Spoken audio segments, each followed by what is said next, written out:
오늘 우리에게 주시는 말씀은 에스더 7장 1절에서부터 7절까지 말씀입니다. 왕이 하만과 함께 또 왕후 에스더의 잔치에 가니라. 왕이 둘째 날 잔치에 술을 마실 때 다시 에스더에게 물어 이르되 왕후 에스더여 그대의 소청이 무엇이냐 곧 허락하겠노라. 그대의 요구가 무엇이냐 곧 나라의 절반이라 할지라도 시행하겠노라. 왕후 에스더가 대답하여 이르되 왕이여 내가 만일 왕의 목전에서 은혜를 입었으며 왕이 좋게 여기시면 내 소청대로 내 생명을 내게 주시고 내 예우대로 내 민족을 내게 주소서.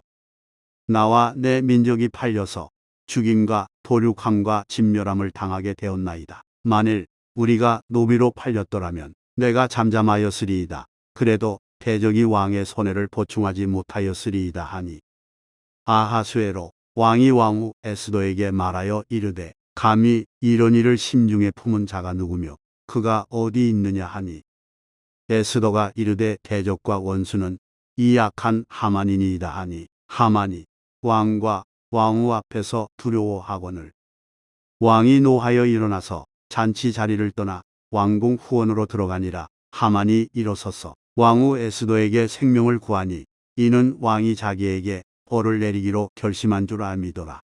오늘 이 시간은 최고의 순간을 위하여라는 제목을 가지고 하나님 말씀을 증거하도록 하겠습니다. 저 여러분이 함께 에스더서의 말씀을 읽었는데 에스더 이름의 뜻은 별이라는 뜻을 갖고 있습니다. 그 별이라고 하는 그 뜻을 토대로 해서 이 에스더서 전체적인 내용이 이끌어져 가는 걸 볼 수 있는데 바사 제국에서 살고 있었던 이스라엘 민족의 그 심정, 그 통한, 그리고 그 아픔을 한순간에 씻어주는 역사들이 일어나는 책이 바로 에스더서입니다. 이들은 어떤 마음을 갖고 있었을까요?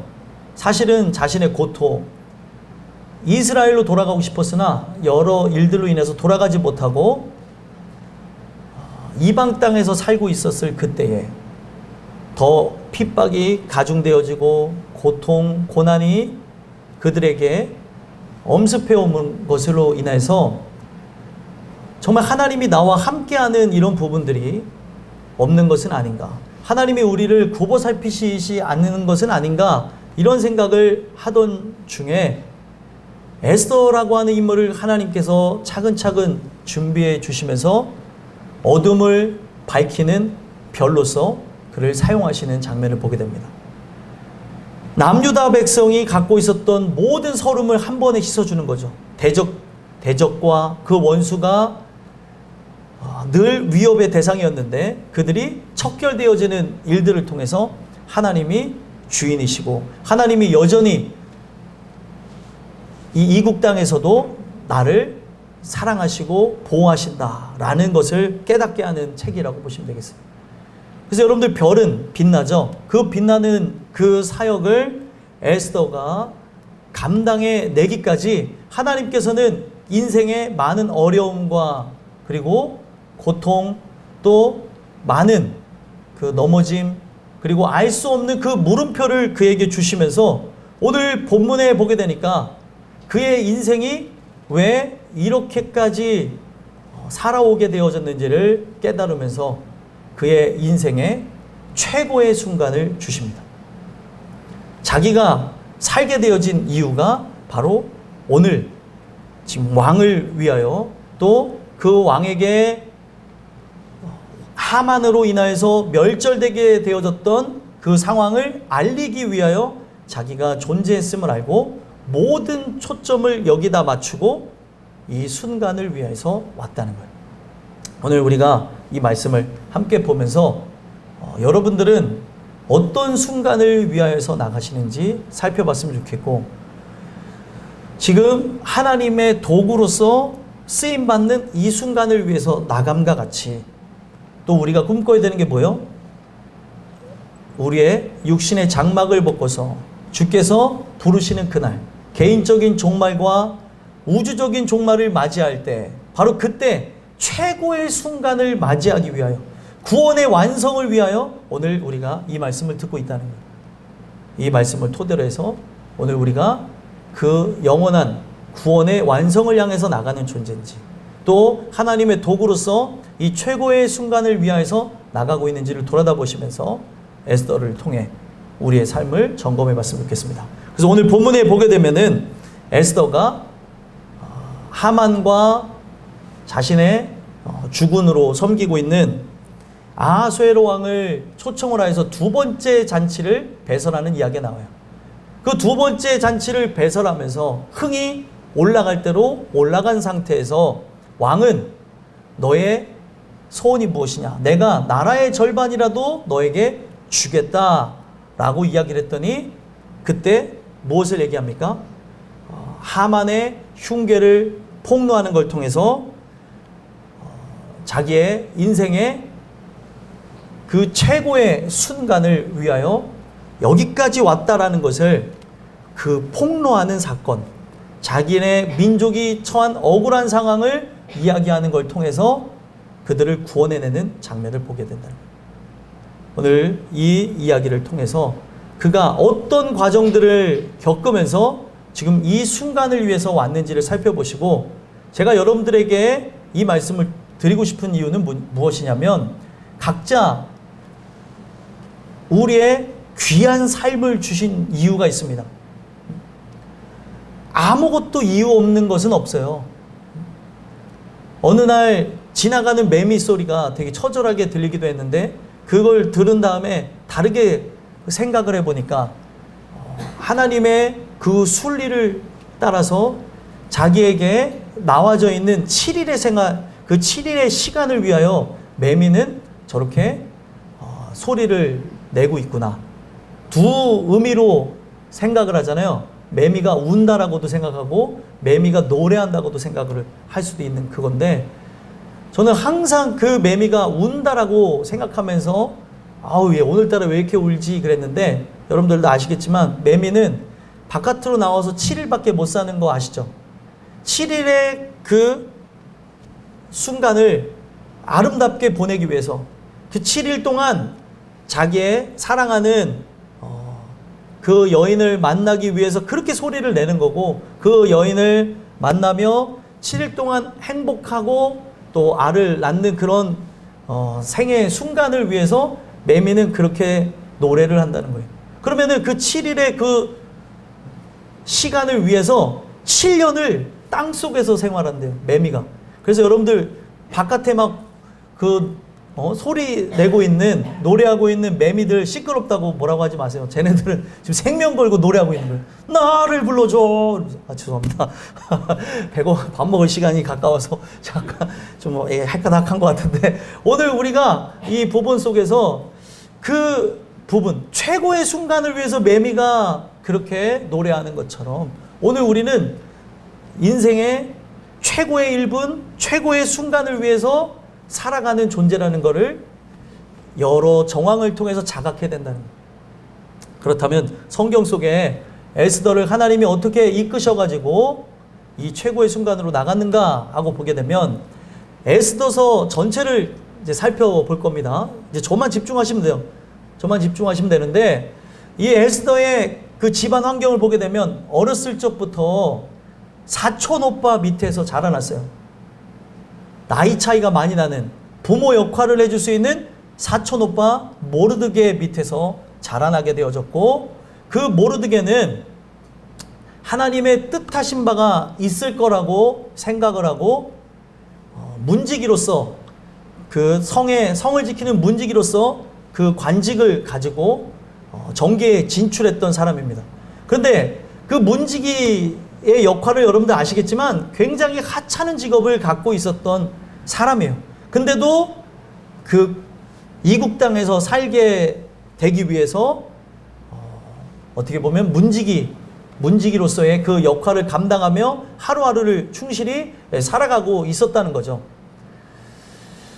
그러면서 자신의 딸처럼 키운 에스더를 어떻게 합니까? 어떤 사람들이 갖고 있는 이성적인 시각, 또 감성적이고 또 여러 성공적인 시각을 초월해서, 원래 이스라엘 백성은 율법을 따라서 이방 민족과 결혼할 수도 없고 이러한 일들을 해나갈 수도 없는데 자신이 딸처럼 키운 에스더를 후궁으로 갈 수밖에 없도록 이끌어갑니다. 그리고 그 후궁이 되어져서 준비되어져서 나가는 그 시간들이 성경에 기록되어졌어요. 그러던 중에 어떤 일이 일어나냐면 아하수에로의 왕후였던 와스디가 폐위되는 사건이 나와요. 그 와스디가 왕의 청을 거역한다는 건 어떤 의미를 갖고 있는 거냐면 나라가 모여서 제국을 형성했던 시기잖아요. 엄청나게 큰 제국의 황제가 그 왕후에게 잔치에 오라고 하면서 청했는데 이 아하수에로 왕을 보니까 여러 부분에서 이 인생의 말미에 보게 되면 망나니 같은 삶을 살았거든요. 그 전에는 나는 관대하다라고 하면서 여러 민족들을 정벌해 나갈 때에 그들을 토벌하지 아니하고 만약에 항복한다면은 일정 부분 그들의 생활과 모든 부분들을 약속하는 왕이 바로 아하수에로 왕이었습니다. 그래서 영화 300에 나오는 그 대머리 그 황제가 바로 우리가 이 성경 속에서 보는 아하수에로 왕이라는 거예요. 나는 관대하다라고 말한 자로서 굉장히 유명하죠. 근데 이것을 제가 얘기하는 거는 그가 젊었을 때는 그러한 부분이 있었는데 어느 전투에 나갔다가 패하게 되면서 그게 너무나 자존심 상하고 그것을 이겨내지 못하면서 흥청망청 살아갔다고 합니다. 그런 와중에 여러분 생각해 보세요. 와스디하고 여러 관계가 좋지 않았겠죠. 그 좋지 않은 그 관계 때문에 뭐 그가 여성 편력도 있을 것이고 그리고 폭군의 그 이미지로 바뀌어가지고 비도덕적인 생활을 해 나가는 걸 보게 되면서 어찌됐든 왕후이고 어찌됐든 부부이기 때문에 그 왕의 그런 모든 부분들을 고쳐내고자 와스디가 한번 이렇게 부딪혔던 것 같아요. 근데 그것을 견디지 못하고 아하수에로는 와스디를 폐위시켰고 이 폐위시킨 이유가 뭐예요? 에스더를 하나님께서 세우기 위해서 어떻게 보면은 아하수에로 왕이 전쟁에 패하여 사람들 눈에 망나니가 되는 일들이 있어야 가정사에 문제가 생겨나게 되면서 결국에 그 틈에 에스더가 들어올 수 있기 때문에 하나님이 개입하여서 움직이시는 그 장면을 보게 된다는 거예요. 이제 와스디는 폐위됐고 그래서 준비되어진 그 후궁들 중에 에스더가 함께 나가게 되는데 2장에 보니까 그 에스더의 아리따움을 보게 되면서 모든 사람들보다 더 사랑하며 마음을 품게 되어지고 에스더가 희한하게도 이방 나라에 무엇이 되어져요? 왕후가 되어지는 영예를 누리게 됐다는 거예요. 그런데 여기서 우리가 느껴야 되는 게 무엇이냐? 에스더가 세상적으로 외모가 출중해갖고 왕으로 간택되어진 게 아니라 거기에 보면은 그 아름답다라고 하는 이 표현들이 히브리어 헨이라는 단어에서 왔어요. 헨이라고 하는 이 단어는 은혜를 상징하는 단어예요. 그가 은혜로 충만했기 때문에 왕의 눈에 들게 되어졌다는 거예요. 그래서 여러분들 인생을 살아가면서 누군가를 사랑하게 되어지는 것, 외국 사람들을 뭐라고 표현하냐면 사랑하게 되는 거를 사랑에 빠지다라고 얘기를 해요. 어느 한순간에 나의 눈과 마음과 모든 생각이 그 사람 안으로 빨려 들어가는 것을 사랑이라고 얘기해요. 마찬가지로 하나님이 에스더에게 은혜를 베푸신 것 때문에 그 내면이 아름답고 그 내면에 의해서 말과 행동, 그의 걸어가는 그 걸음걸이나 모든 기품이 아름다웠기 때문에 아하수에로 왕이 느끼지 못하는 영적인 그런 아름다움이 바깥으로 충만하여 흘러져 나왔기 때문에 에스더를 간택하게 되어졌다는 거예요. 근데 여러분들 생각해 보세요.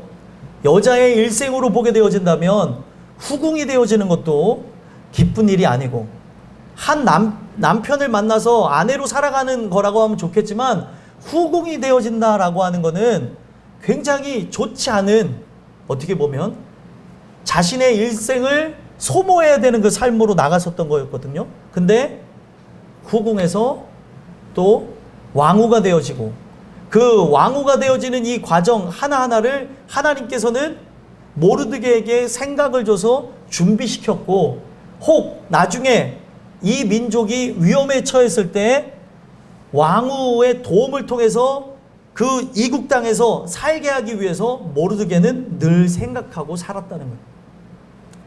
그러면서 2장의 말미에 보게 되면 어떤 얘기가 나오게 되냐면, 모르드게가 문지기였다 그랬잖아요. 문지기로서 항상 성을 출입하는 사람들을 확인했는데 이상해 보이는 두 사람을 이제 발견하게 됐고, 그들을 조사해 봤더니 왕을 암살하려고 왔던 암살자였던 거예요. 자객이 2명이 왔었던 거죠. 그래갖고 그들을 잡아서 숙청을 하게 되는 그 일들을 통해서 왕이 생명이 연명되게 되어졌고, 그것을 왕조실록에다가 기록합니다. 그러면 여러분들, 왕이 죽게 될 만한 그런 상황에서 지금 모르드게라고 하는 인물을 토대로 해갖고 지금 암살 위협으로부터 벗어나게 되어졌다면 그 공적을 인정해갖고 그에게 그 맞는 직위를 줘야 되는 거죠. 포상을 줘야 되는 게 맞는 거잖아요. 근데 이 왕이 술과 그리고 여러 비도덕적인 삶에 취하여서 살다 보니까 왕조실록에 기록되어졌고 분명 보고가 올라갔음에도 불구하고 잊어버리고 살아갔다는 거예요. 잊어버리게 되어진 것이 바로 하나님의 최고의 순간을 위하여, 절정을 위하여서 하기 위한 하나님의 방법이었다는 거예요. 우리는 때로는 인생을 열심히 살아가면서 내가 그만한 보상을 받지 못하고 상응하는 일들이 일어나지 않으면 불평, 불만, 원망할 때가 있어요. 왜 나에게 이런 일을 주시고 나는 이렇게 열심히 했는데 왜 나에게 이런 일들이 있을까? 불평하며 살아갈 때도 있는데, 이것이 바로 하나님의 최고의 순간을 위하여서 나갔던 일들이라는 거죠. 오늘 우리는 이 부분 속에서 나의 삶의 주관자가 어떤 생각을 갖고 나가시는지 모르기 때문에 여러분들의 삶 자체가 내가 충분히 힘쓰고 애쓰며 나갔는데도 불구하고 내가 생각하는 결실이나 내가 생각하는 일들이 펼쳐지지 않는다고 해서 절망하지 마시라는 거예요.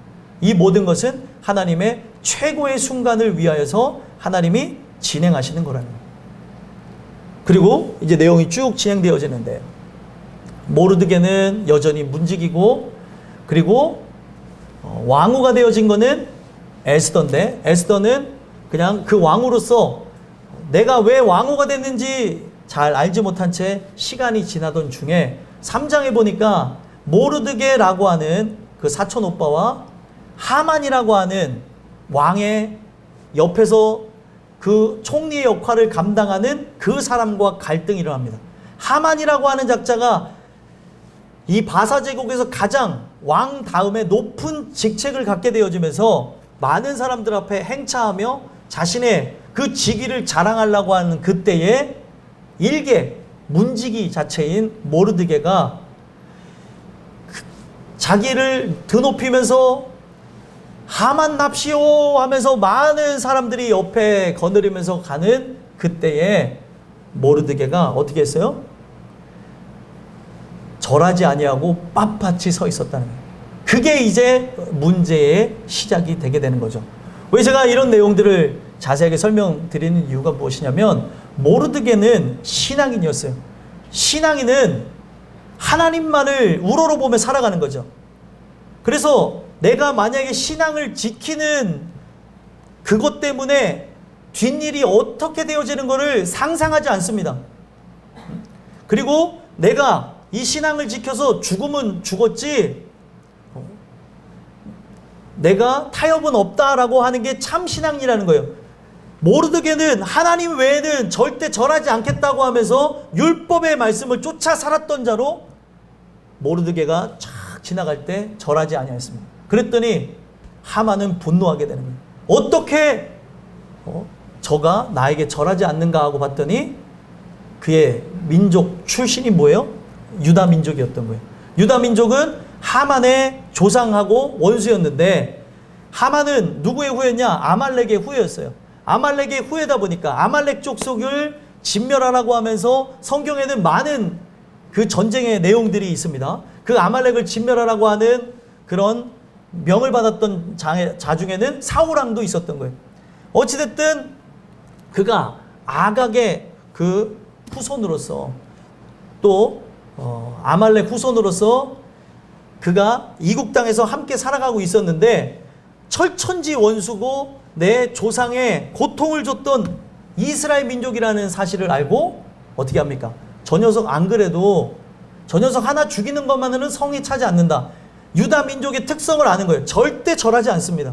진짜 신앙인이라고 하면은 타협이라는 게 없어요. 여러분들이 이 말씀을 진정 들으시면서 여러분들의 삶을 돌아다보건대 여러분들이 참 그리스도인이라고 하면 타협이 없다는 것을 기억하셨으면 좋겠어요.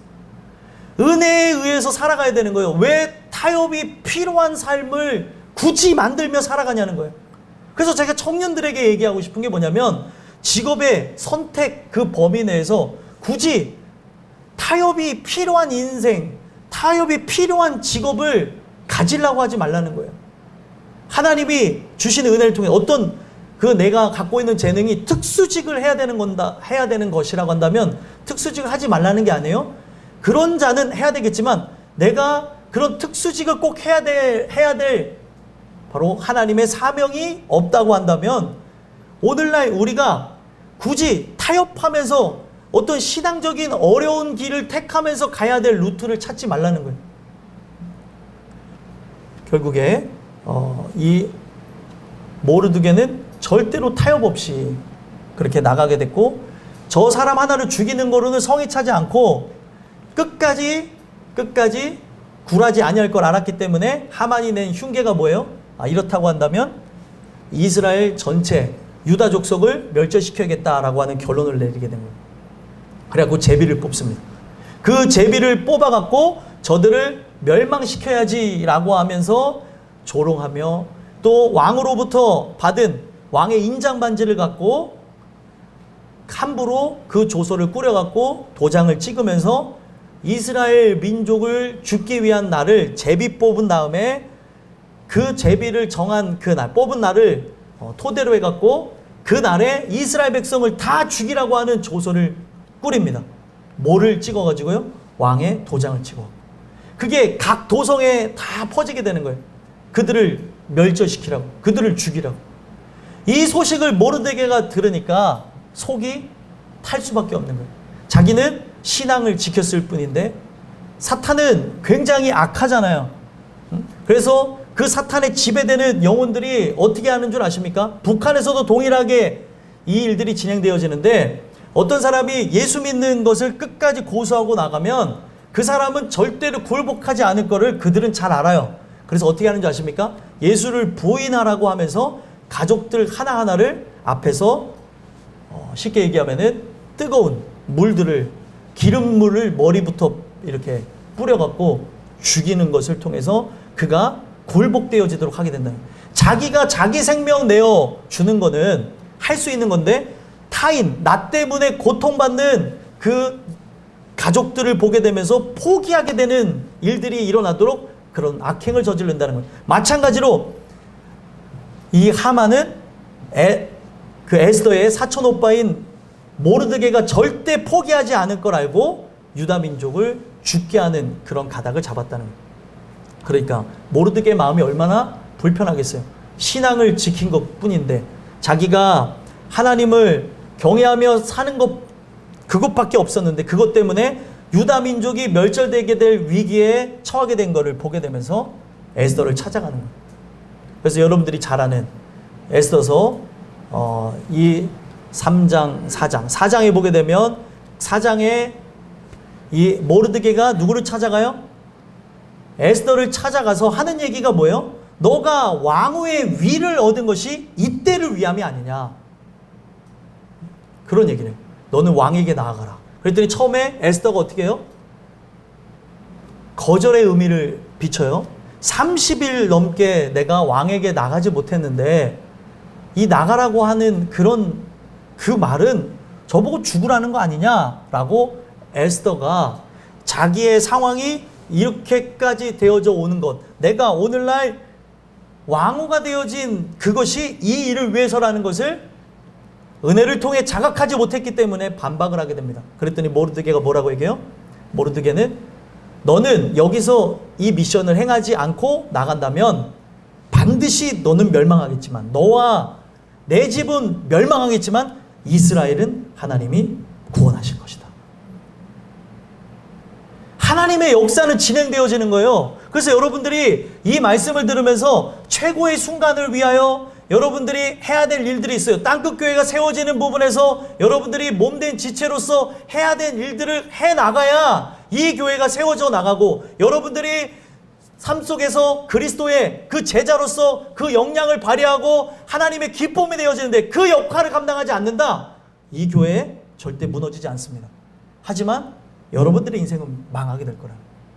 여러분들이 그 역할을 감당해야 되는 존재라는 걸 이 말씀을 통해서 돌아봐야 된다는 거예요. 작은 거 하나라도 하나님이 나를 부르셨다는 생각이 없으니까 자기 마음대로 하는 거예요. 했다가 안 했다가 이랬다가 저랬다가 예배를 참석했다가 안 했다가 기분 따라 막 여행 갔다가 돌아왔다가 오늘은 그냥 기분에 따라서 그랬다가 오늘은 교회 가기 싫은데 막 거짓말로 막 출근한다고 얘기하고 안 오는 사람들도 있기도 하고, 별 사람들이 다 있는 거예요. 오늘 이런 부분들, 제가 그런 분들을 비판하려고 하는 게 아니라 우리 모든 사람들을 돌아봐야 되는 거예요. 내가 왜 이 일을 하는지에 대한 그런 원초적인 생각이 없다 보니까, 그거에 대한 귀중성을 알지 못하다 보니까 생활이 엉망해요. 다 깨어지고 자기 멋대로 하는 거예요.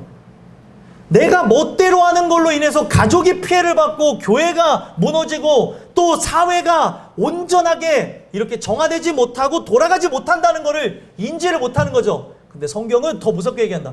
너 마음대로 살겠다고? 마음대로 살아. 너가 마음대로 사는 걸로 인해서 너의 가정도 또 직장도 사회도 교회도 무너지지 않아. 하지만 너만 멸망해. 그 얘기를 하는 거야. 최고의 순간을 위해서 나가야 되는데 에스더가 잘 몰랐던 거죠. 그래서 너와 내 집은 반드시 망한다고 얘기를 해요. 얼마나 무섭게 얘기해요. 그래서 말씀은 여러분들 타협이 있는 게 아니에요. 제가 여러분들한테 이 말씀을 드릴 때 막 몸에 오그라들 정도로 와 저렇게까지 얘기되나? 라고 생각하는 청소년들, 청년들이 있는 걸 봐요. 근데 필요하니까 얘기를 하는 거죠. 제가 가급적이면은 지금 강단에서 이 얘기를 나누고 있기 때문에 정제되어진 언어와 그런 표현들을 완화해서 하려고 애를 씁니다. 그런데 이 말씀 자체는 완화해서 하는 거는 제 해야 될 몫이지만, 그렇다고 해서 이 의도를 변환해서는 되는 게 아니라는 거죠. 그것을 이행하며 나가야 되는 걸 몰랐기 때문에 너와 내 집은 반드시 멸망하리라 했더니 정신이 번쩍 나게 되면서 어떻게 되어져요? 이 에스더가 죽으면 죽으리라 라고 하는 고백을 갖고 나갑니다. 이거 잘못된 언어 표현이에요. 원래 원어의 표현은 죽게 하시면 죽을 것이고 살게 하시면 살 것입니다. 이 모든 권한이 누구에게 있어요? 눈으로 보여지는 아하수에로에게 권한이 있고, 그리고 보이지 않는 하나님이 주관한다고 하는 고백을 한 거예요. 그래서 자기가 할 수 있는 건 뭐예요? 지금 왕 앞에 왕을 못 본 지가 30일이 넘었어요. 근데 그 왕의 어떤 특명이 있지 않고서는 왕후임에도 불구하고 함부로 왕을 보게 되면은 숙청 대상이 되어집니다. 죽게 되어져요. 왜냐하면 왕이 컴플렉스가 있었던 거예요. 제국을 통치하다 보니까 자칫 잘못하면은 암살의 위협이 있다고 생각하고, 왕후들 중에도 그 각 나라의 그 출신들이 다르잖아요. 그러다 보니까 그 나라의 출신의 그 명을 받아서 죽일 수 있다는 생각을 갖고 있기 때문에 자기가 원해야지만 왕후를 만났었던 거예요. 그래서 왕의 뜰이 있는데 그 왕의 뜰에도 함부로 나가지 못합니다. 나가면 죽게 되어지는 거예요. 그래서 이렇게 얘기를 하니까 난감한 거죠. 하지만 이 모든 정황을 보니까 이것이 하나님의 뜻인 것임을 에스더는 깨닫고 3일 금식하고 나가게 되는 거예요. 이 모든 고난이 누구에게 있어요? 아하수에로에게 있죠. 만약에 거기서 뜰에서 만났는데 아하수에로가 죽이면 죽는 거고 살게 하면은 살게 하는 그런 내용 속에서 진행되는 거예요. 근데 그가 금식하고 나간 이유가 뭐예요? 금식하고 나간 이유는 이 모든 걸 주관하는 분은 하나님이시라는 거예요. 제국의 역사를 관장하는 것은 황제가 아니라 황제 위에 계신 만왕의 왕 바로 여호와 하나님인 것임을 그가 고백하고 나갔다는 거죠. 하나님이 모르드게를 통해서 또 자기를 통해서 이 모든 과정 하나하나를 느끼면서 왕의 위를 얻게 한 것이 저들을 구원하기 위함이구나 라는 것을 깨닫고 기도하고 나갔다는 거예요. 그랬더니 어떤 일들이 일어나요? 그 왕의 뜰에서 마주했는데 아하수에로 왕이 그를 괘씸하게 생각하지 않고 그를 아름답게 생각하면서 자기의 금규를 내밉니다. 그 금규를 내민다고 하는 것은 뭐예요? 지금 쉽게 얘기하면 오늘날 얘기하면 데이트 신청을 하는 그런 거라고 생각하시면 돼요. 그래서 데이트 신청에 왕이 응 이렇게 데이트 신청을 하게 되면은 이 부분에서 거절은 있습니까 없습니까? 좀 불합리한 건데 거절은 없어요. 거절하면 바로 끌려가서 죽어요. 그러니까 지금 원래 나갈 수 없는 자리에 나갔고 거기서 왕이 금규, 금지팡이를 딱 내밀었더니 기다렸다는 듯이 에스더가 그 지팡이를 탁 잡는 거예요. 그게 이제 5장의 내용이 되는 거고, 그러면서 왕이 너무 아름다운 에스더를 보면서 하는 얘기가 무엇이냐면 너무 아름답고 너무 소중하니까 내가 너에게 나라의 절반도 줄 수 있다고 하면서 이 왕 자체가 굉장히 원래는 이지적이었는데 여러 사건을 통해서 뭐라 그래요? 이 감각적인 사람, 어떤 충동적인 사람으로 바뀌어지게 된 거예요. 그 이유 또한도 뒤에 뭐가 있는 거예요? 이스라엘 백성을 구원하기 위해서 그의 인생 자체가 계기를 맞이해서 이성적이었던 사람이 감성적인 자로 바뀌어지게 된 거예요. 무너져 버렸다는 거죠. 이성적인 사람이라고 한다면 에스더는 죽었을 것이고 이런 일들 자체도 없었을 것인데, 이 앞날에 이스라엘이 큰 위험에 처한 걸 하나님이 알았기 때문에 구원하기 위해서 아하수에로의 인생도 하나님이 만지셔서 나가게 됐다는 거예요. 그랬더니 너의 소원이 무엇이냐? 뭐라고 얘기했을 것 같아요? 얘들아, 우리 청소년들 4인방, 우리 교회는 4인방이 있어요. 이렇게 4인방. 너네들이면 왕이 너에게 소원이 뭐냐라고 하면은 뭐라고 얘기할 것 같아? 응? 아이폰? 아이폰? 삼성 탭이요? 뭐 애들, 우리 교회 저기 박 목사님 애들한테 소원이 뭐냐? 너 뭐 사줬으면 좋겠어? 그랬더니 저기 삼성 탭 사주세요 그러더라고요. 비싸요. 사달라고 그러는데, 소원을 얘기하면 우리는 그런 어떻게 보면 내가 필요한 거를 하는데 목적이 다르니까 너에게 소원이 뭐냐? 목적이 뭐냐가 중요한 거예요. 여러분들의 인생의 목적이 뭐냐? 단 한 가지 소원을 쓸 수 있다면은 여러분들 그 소원을 어떻게 쓰겠냐는 거예요. 소원이 있으면 나 부자 되게 해주세요 이런 생각하고 있는 분들도 있죠. 여기에서 에스더는 다른 생각을 하지 않았어요. 왕이 나라의 절반도 준다고 하는데 만약에 저 같았으면은 절반 주세요 이랬을 수도 있을 것 같은데 에스더는 그러지 않았어요. 준비되어졌기 때문에. 그래서 준비되어지는 게 중요한 거예요. 준비되어지지 않으면 사람은 실현하게 되어지고 감각적으로 어떻게 보면은 눈에 보이는 탐욕을 따라서 실현을 하게 되어질 수 있는 거예요. 그랬을 때 어떻게 합니까? 하만을 불러와 달라고 얘기해요. 그랬더니 왕이 그냥 가서 하만을 불러옵니다. 그랬더니 하만 입장에서는 왕후가 자기를 불렀다고 하는 이것 때문에 일단 좋았고, 그러면서 하만을 불러왔어. 그 다음에 어떻게 할래? 소원을 얘기하려니까. 그랬더니 제가 지금 두 분을 모시고 잔치를 배설하고 싶습니다 하면서 잔치를 한다고 하니까 마음이 얼마나 이뻐요. 다른 왕후 같으면 뭐 달라고 했을 것 같아요. 이거 주세요 저거 주세요 하면서 제가 그 땅을 갖고 싶습니다, 뭐를 갖고 싶습니다, 차가 필요합니다 막 이럴 수도 있는 건데, 에스더는 그런 걸 얘기하지 않고 첫 번째 잔치에 와주세요가 소원이었던 거예요.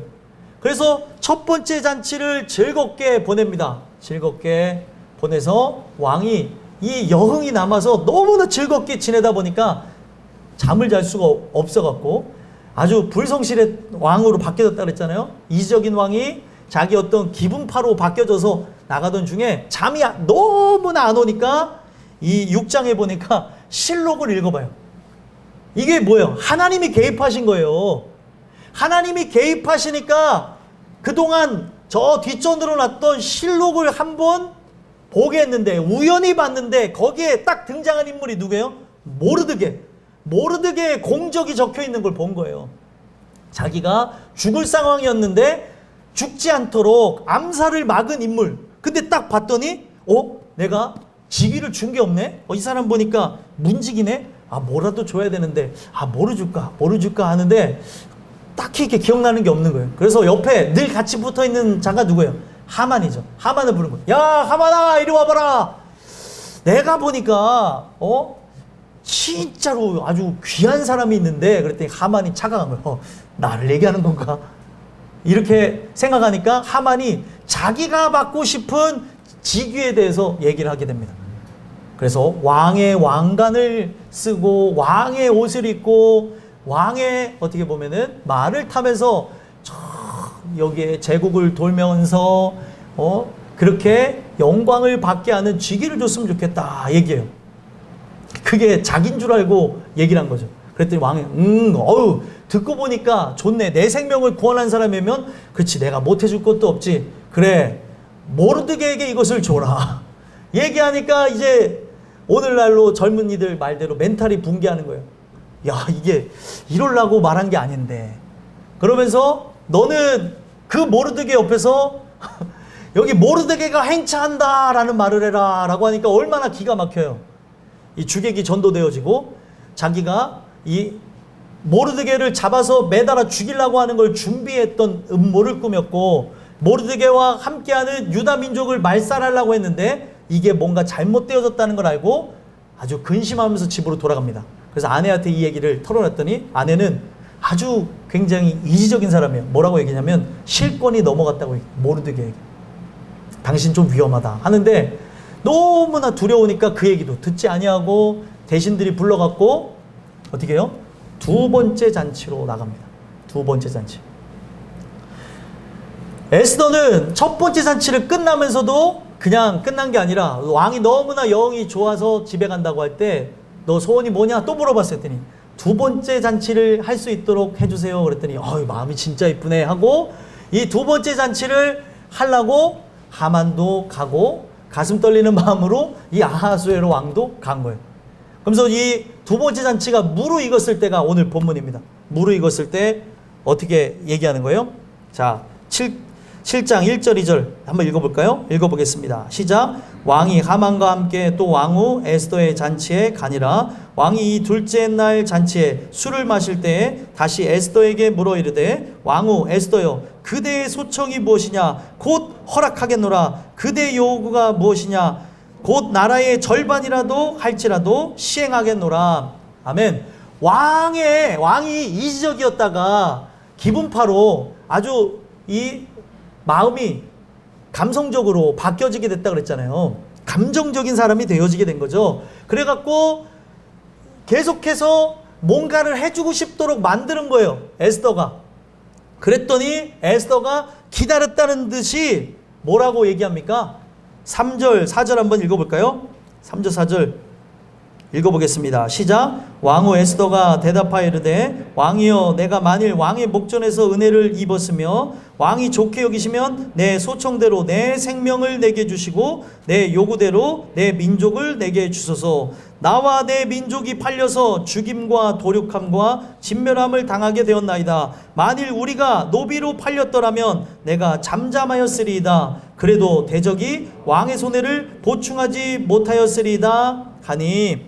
아멘. 자, 여기 보니까 뭐라고 얘기해요? 왕후 에스더가 여기서 소청이라고 하는 것을 이야기한 게 무엇이에요? 왕의 목전에서 은혜를 입었으며 왕이 좋게 여기시면 내 소청대로 내 생명을 내게 주시고, 여기서 이게 임팩트가 있는 거예요. 생명을 내게 달라는 건 뭐예요? 자기도 왕후이지만 생명의 위협을 받는 소수민족 유다 백성이라는 거예요. 생명을, 왕후는 사실 위협받습니까? 안 받습니까? 위협받지 않죠. 하지만 의도적으로 그렇게 얘기한 거예요. 지금 하만의 흉계로 인해서 내 생명까지도 불투명합니다. 그리고 내 요구는 다른 게 아닙니다. 내 민족을 내게 주소서. 성경에 보면 뭘 달라고 하는데 이게 자기의 어떤 잘 먹고 잘 사는 그런 측면에서 달라는 게 아니죠. 이 산지를 내게 주소서라고 하는 그 산지를 달라고 하는 그런 의미도 그런 의미에서 달라고 한 게 아니에요. 이 땅 내 땅이 되게 해주소서라고 한 게 아니라 아무도 갈 수 없는 땅이니까 그 땅 내가 정복하겠습니다. 하나님이 나와 함께 하시기 때문에 그를 믿고 나갑니다 라면서 갈렙이 산지를 달라고 한 거예요. 지금 내 민족을 내게 주소서라고 하는 것도 자기의 어떤 육신의 뜻, 탐욕을 이루고자 하는 그런 부분이 아니었던 거죠. 내 민족을 살리고자 하는 의지에서 민족을 달라고 하니까 이게 무슨 얘기인가 하고 봤더니 내 민족이 팔려서 죽임과 도륙함으로 진멸함을 당하게 됐다는 거예요. 누구 때문에요? 하만 때문에. 만약에 노비로 팔렸다고 한다면은 내가 잠잠했지만 지금 하만이라고 하는 작자 때문에 죽게 되어졌습니다 라고 하는 거를 얘기하는 거예요. 그러니까 왕이 이 얘기를 들으니까 아니 내 왕후, 이 왕후를 엄청 사랑하잖아요. 여러분들 보면은 아예 한눈에 반한 거예요. 근데 이 왕후를 사랑하는데 왕후를 죽이겠다고 하는 그런 사람이 나타났다고 생각하고 그 소중한 왕후의 민족도 죽인다고 하면 내 왕후가 민족들이 죽으면 슬퍼할 텐데 라고 하면서 단순하게 이 아하수에로 왕이 작용하게 되면서 5절에 뭐라고 합니까? 한번 읽어보겠습니다. 시작. 아하수에로 왕이 왕후 에스더에게 말하여 이르되 감히 이런 일을 심중에 품은 자가 누구며 그가 어디 있느냐 하니. 아멘.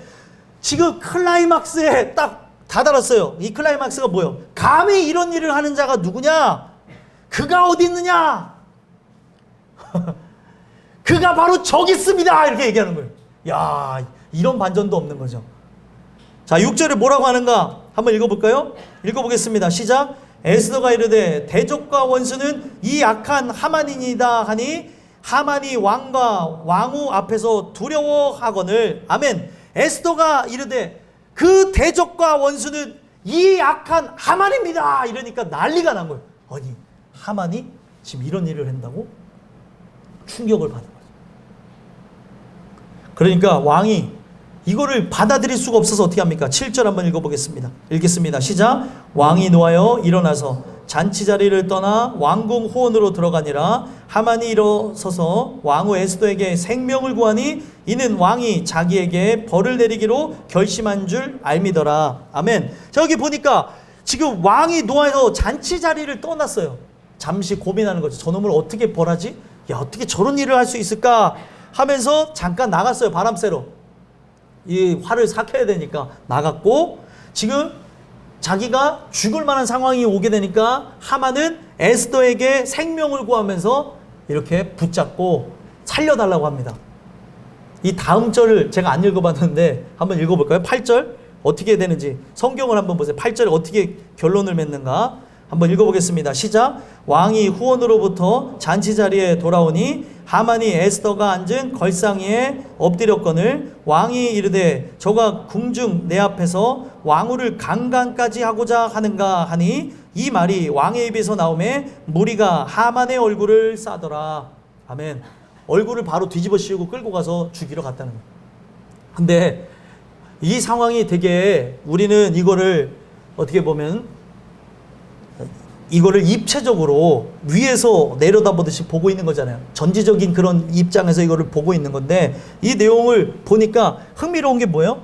왕이 나갔다가 삭히고 들어왔어요. 감정을 삭히고 왔는데 지금 하만이 누구에게 목숨을 구걸해요? 에스더에게 구걸하는데 에스더가 걸상에 앉아있어요. 이렇게 앉아있는데 가서 붙잡고 하는 이 모습을 보니까 왕이 지금 술도 취했고 지금 이성적 판단이 되지 않다 보니까 이게 개심치한 눈으로 보니까 강간하려고 하는 거 아닌가 그랬고 이 말이 나오니까 이거는 왕후를 건드린 왕의 어떻게 보면은 용안에 침을 뱉은 그런 격이 되어지니까 거기에 있는 호위무사들이 바로 끌고 가서 끝을 맺은 이야기가 나옵니다. 바로 이 순간을 위해서 에스더는 이러한 고통과 환난, 어떻게 보면 부모를 여의고 어렸을 적부터 사촌 오빠 손에서 자라나가지고 여기까지 오게 되어졌다는 거예요. 인생은 꼭 이것만을 위해서 나가는 건 아니에요. 하지만 여러분들의 삶 또한 마찬가지입니다. 우리가 주신 그런 보통의 삶, 어떻게 보면 보편적인 삶을 영위해 나가면서 하나님이 주신 최고의 순간이 분명히 존재할 거라는 거예요. 내가 이렇게 누군가를 만난 이유, 이런 직업을 갖게 된 이유, 이 학교를 다니게 된 이유, 또 오늘날 때로는 아프게 된 이유, 또 회복하게 된 이유, 모든 부분에 하나님께서 그 순간에 느껴야 될 것, 그 순간에 도구로서 해야 될 일들을 위해서 이 모든 것들을 진행하셨다는 거예요. 여러분들은 무엇을 향해 나가냐면 최고의 순간을 위해서 나가야 되는데 오늘날 내가 어떤 존재인지 이런 부분들 저런 부분들 돌아다 보지 않은 채 내 마음대로 나가는 건 아닌가 살펴봤으면 좋겠고, 저는 오늘 이 말씀을 토대로 해서 순간은 깜짝할 순에 사이간자를 쓴 거예요.